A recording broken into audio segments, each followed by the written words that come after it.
Live better and longer with the Fitzness Show, hosted by fitness expert, author, and TV personality Fitz. She'll tell you why diets are dumb, supplements are snake oil, and the truth about how you can earn a lean, hard, pain-free, and athletic body. Now for our favorite bossy blonde, Fitz. It's a little poke in the chest.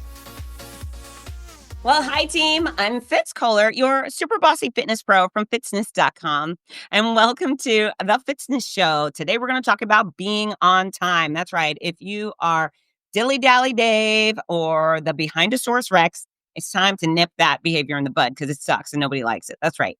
You need to start showing up to where you got to be when you got to be there. In fact, I think the golden rule is 10 minutes early is 15 minutes late. That's professionally. That's professionally. If I'm speaking, golly, I need to be there way early. But you have important things to do too.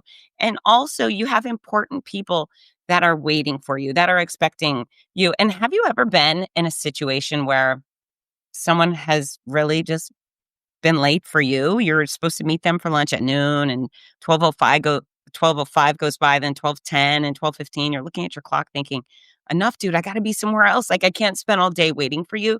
It's insulting. It's absolutely insulting. So I am hyper timely. That's one of my great commitments to the world. Not as much because it matters to me, and it does matter to me, but I always feel like if I am late for somebody else, I am stealing their time, that I am being disrespectful to their time. And that mindset has set me straight. And this has been for decades now, but it keeps me getting to where I need to be when I need to be there. And of course, professionally, being late is a deal breaker. If you're a professional, and you're not showing up to work on time, that's a quick way to lose your job. It's ultimately important, at minimum, to get there on time. Forget about the work you're going to do, whether it's really good or really bad, creative or not. If you can't show up to work on time, that's it. And then the same thing goes for your social life. So know that timeliness starts with respect for other people, and then also respect for yourself. I mean, if you've bought concert tickets and you're late, well, you're missing out on the investment you've spent on concert tickets or movie tickets, or maybe a fitness class. You're showing up, but you're missing the warm up. That'll set you up for injury. So things start on time for a reason. Have enough respect for all parties involved, them and you, to get there on time. You got that. You don't want to be the dilly-dally guy or the tardy party guy. If you're like, that guy's always tardy, you don't want that reputation. So start off with respect. And then hopefully if you're late, if you're late for someone special or unspecial, hopefully you feel a little bit of shame. And that shame will motivate you to do better in the future. So how do you get there on time? Well, do some backwards math. Know that I do this on race morning because sometimes I got to be where I got to be at 5 a.m., right? So I think, okay, it's going to take me 30 minutes to drive. I do the GPS, and then I'll add 5 minutes because something could go wrong. Something often goes wrong. And then I think, well, how long does it take me to get ready on a race morning, right? I'm not going super glam, but I do need to brush my teeth and my hair and put on some makeup. So I have to have at least 45 minutes. So then what are we there? Like an hour and 20 minutes ahead of my arrival time. And then I build in a little more. So do the backwards math so you know exactly how much time you need to prepare and arrive at your determined location, but also prepare in advance. So one of the things I do before every single race morning is, and flights too, because I fly out early, I pack my bag, the things that I'm going to need for my presentation or the race I'm announcing, or my tote and luggage for travel.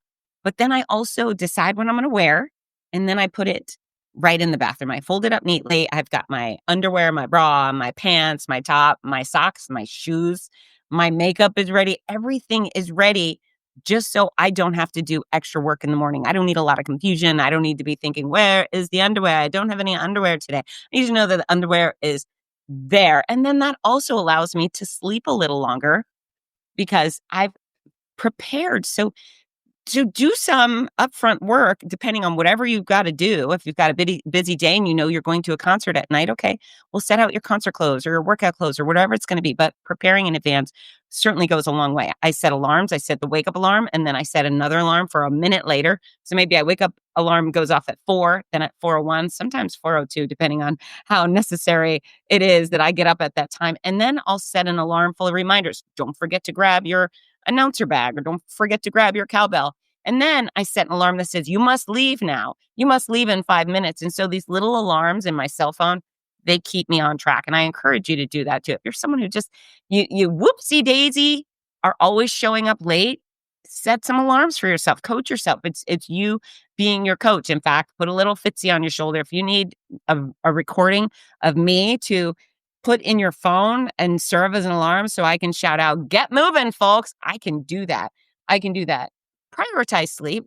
Sleepy people are often slow moving and they don't get where they need to go on time. And so go to bed early. Even if you're not having an early wake up call, just go to bed early. The extra sleep, I promise, will revitalize everything about you and give you the little extra boost to move more quickly and have the motivation to get where you need to go when you need to be there.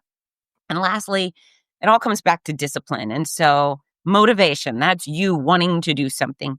Discipline is you figuring it out and doing it no matter what. When it comes to your career, your entertainment, your socialization, whoever's waiting on you, even if it's your dog, for crying out loud, you owe it to them and you owe it to yourself to, at minimum, show up on time. It requires zero skill.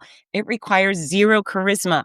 Hopefully, if you can get to where you need to be on time, that's when the magic will start to happen. That's when you can unleash all your other greatness, or you can connect with the people you're there to connect with. But being on time, it's so vital and it's respectful. If you're not on time, it's embarrassing. And you can nip all of these little infractions with your friends in your professional world by just being disciplined. I love you, and I know you can do it. I have no doubt that you can be disciplined. You can show up on time. Again, don't be behind a Saurus Rex. Nothing's worse. If you haven't done so already, click subscribe on the Fitzness Show wherever you listen so you get the updates, the regular updates, because these pokes are coming hard and fast.